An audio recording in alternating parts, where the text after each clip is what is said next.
How do we put the power to create a news video into the hands of individual teachers and students? I think that's important. This is about situating us.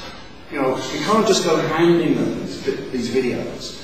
They have to take control locally. They have to build narratives. And I think it's Yolanda from Roehampton, or I think she's from Bulgaria originally. She's been having 7 or 8-year-olds make little films, edit films using editing software. I think that's great. You know that children are learning, if you like, the syntax of this kind of thing, provided the questions are asked. And I think you can at that level ask questions about what do you think? How does that make you feel? How does that make you feel? Right? Is that what was intended? And is it worth publishing case studies? I've already been there. It probably is, but I think we need new ways of handling them. And is it worth research funding? I hate to say. Well, of course it's worth applying for research funding because it's about career progression and influence. But forget about the knowledge side of it. I mean, if you're interested in career progression, sure, apply for research funding. If you're interested in generating knowledge which is useful, I think I'd have second thoughts. Right? I'm being a little bit tongue-in-cheek there, I hope.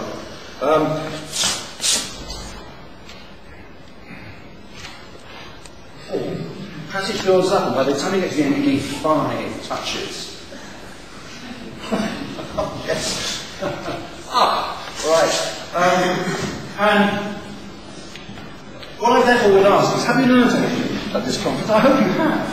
But what have you learned, really? You see, because it's in this kind of raw, undigested state at the moment, probably. So I always think that I classify conferences as 2-idea conferences, 1-idea conferences, and no-idea conferences. If I go away from a conference with 2 good ideas that I can start to implement, I think it's brilliant, because I don't have 2 ideas like that in 3 days normally. If it's a 1 idea, I don't usually have 1 idea like that within 3 days. So if I go to a conference and get that, speaking to somebody said they'd had more than 2 ideas at this conference, and I thought that's off the scale. I mean, if you have, what are you going to do with it? What narratives are you going to develop? Because that's what you're going to do. You're going to develop a narrative. When you get home, when you get back to work, you're going to start developing a kind of a narrative here, a story about this thing that you've done, about implementing it. It's going to get bits hanging off it. It's going to become broader and wider. And so you need to get your colleagues involved. You need to develop these narratives about the use, because they may reject. Will they listen? Will they understand?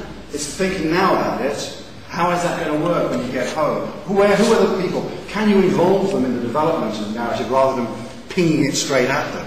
Let them be a part of generating whatever meaning you want.